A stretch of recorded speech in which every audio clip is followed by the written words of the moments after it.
first time, Emily? And not only my first time, my commitment to my job is such that this is my first flight in 22 years. Wow. She's a little bit scared. Oh, this is going to be... I'm cool. No, I'm cool. You're going to be super smooth. It's work. It's going to be awesome. Okay. So, Emily, watch this... watch how this helicopter takes off. And it's very specific how a helicopter takes off. Okay. And that starts right off the bat with why our research and our flight consultants are so specific. So see, that you know, it was a little jerky. He's moving, but then we're kind of gliding and we're going to the side, and then we're kind of tilting forward a little bit, and then we start picking up speed. I mean, all of that is so important that we capture that essence of helicopter flight. And you flight. did those micro adjustments that are recognizable, absolutely. Chuck Aaron, who was our helicopter consultant, came in. He looked at every shot. He worked with our animators, signed off on shots he thought were already good, gave them notes on ones that thought they needed work, until every one he signed off on, because, again, even if you're a pilot or not, if you saw a helicopter that was just kind of skidding and taking off falsely, and as well as a fixed-wing aircraft, you're going to catch that, and it's going to take you out of the world. You're not going to believe. And that's so important with these movies, is being sure that you believe in the flight, which is why we spend so much time with these flight consultants, working in the animators, being sure that the flight is accurate. Yeah, and how does that inform the type of perspectives you then choose to use? So how does that inform the shots that you want? Well, the shots are, well, like, a great thing about a helicopter is it can actually, since it's not a fixed wing, it can actually turn sideways and fly that way. So there's a scene in the movie where Blade talks to Dusty, and it actually flies along his side. The other tricky thing is, because it's a movie about being up in the air,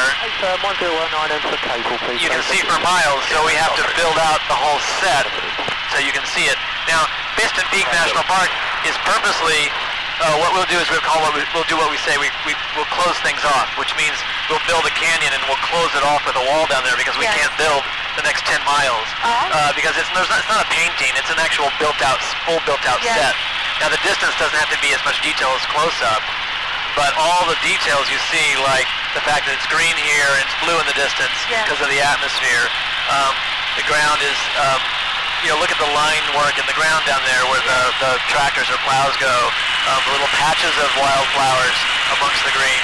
All those details, the grass is dead and it's the gradates to live, but there's patches, and all those details are what makes the set feel real. If they weren't there, you would notice it.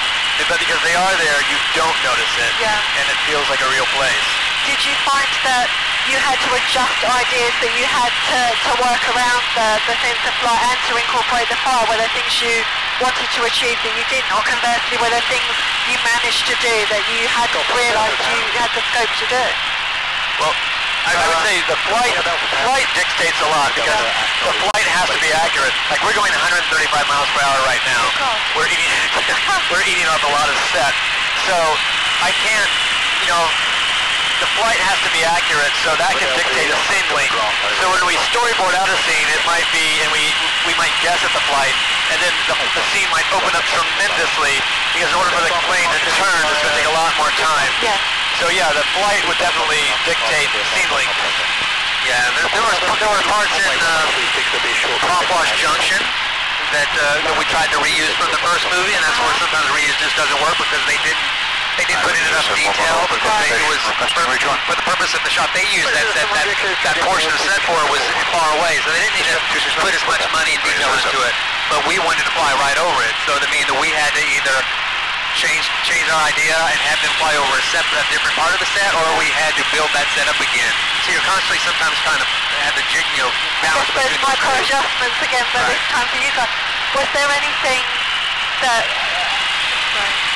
Well, was there anything in terms of the kind of science behind it and the aerodynamics that you guys wanted to achieve for the film, that you were just told, like, scientifically that's not possible? Yes, there's one scene in the movie, it's actually in the movie, that is impossible for a plane to do. But everyone felt that, in this case, the story point trumped the believability. And that's where we don't, while we're very sticklers for details and accuracy, at the end of the day it's about telling a good story. So it's about balance. So if we feel like there's really something we need to do, then we'll cheat it. we had a lot of discussions about it. At the end of the day, that's where it landed. You're able to share what scene that was? No, you have to see the movie. Watch the movie and figure it out. Oh, that's tough because obviously Vertical flight up a waterfall, impossible. Yeah. Not only is the vertical flight itself almost impossible, not with resistance of actually the water, so that scene's impossible. However, when he drops and turns, that is a real move. Seriously? So the only part of that that's not accurate is the vertical, the direct vertical flight up a waterfall while scooping water. But when we were doing the story, we knew Dusty was not going to be able to pick up water. His tank was going to be empty, and he was not going to be able to pick up water from the river because of the debris and the boulders and everything. And we were so excited when I looked at Jeff Howard and I said, "There's a waterfall. You know, what if he were to do that?" You know. So it evolved. That's incredible. So it was very exciting when we kind of figured that out because we didn't know how we were going to figure it out.